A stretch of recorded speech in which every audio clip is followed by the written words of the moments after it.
Good morning বন্ধুরা, শুভ সকাল। সবাই কেমন আছো? আশা করি সবাই খুব ভালো আছো। তো চলো আজকে আমাদের ব্রেকফাস্ট কী খাচ্ছি দেখাই দিই তোমাদের।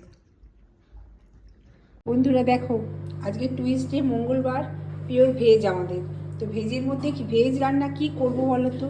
তাও বানিয়েছি দেখো, এই যে মূলো শাক ভাজি, আর এখানে পাঁচমিশালি একটা তরকারি, একটু ওই সেই পালং শাক দিয়ে পাঁচমিশালি তরকারি, আর এখানে ডালিয়া বানিয়েছি। ডালিয়া ডালিয়া তোমরা কে কে খেতে ভালোবাসো বলো?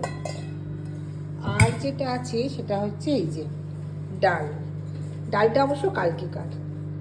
বাদ বাকি এই দিয়ে আজকে ব্রেকফাস্ট ছাড়বো। আজকে ব্রেকফাস্টে আছে ভাত না ডালিয়ার খিচুড়ি। তো তোমরা কে কে ডালিয়ার খিচুড়ি খাও বলো? আমি তো খুব ভালোবাসি খেতে। তো চলো খেয়ে নিই। ডালিয়া দিয়ে আগে মূলো শাক ভাজা খাই, একটু দেখি কেমন খেতে হয়েছে। আমি না আগে মূলো শাক ভাজা খেতাম না জানো, কিন্তু এখন খাই। অত শাক টাক বেশি খেতাম না, বানাবে কে, কিন্তু এখন বানাই খাই।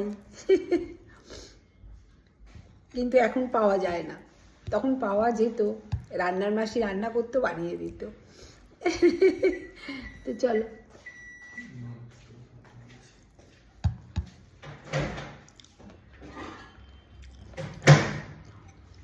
মূলো শাকটা সবসময় দেখবে একটু তিতে দিতাম মতো হয়, কেমন জানি হয়, তাই না? মূলো শাকটা সবসময় দেখবে একটু তিতা তিতা মতো হয়, পালং শাকটা মিষ্টি হয়।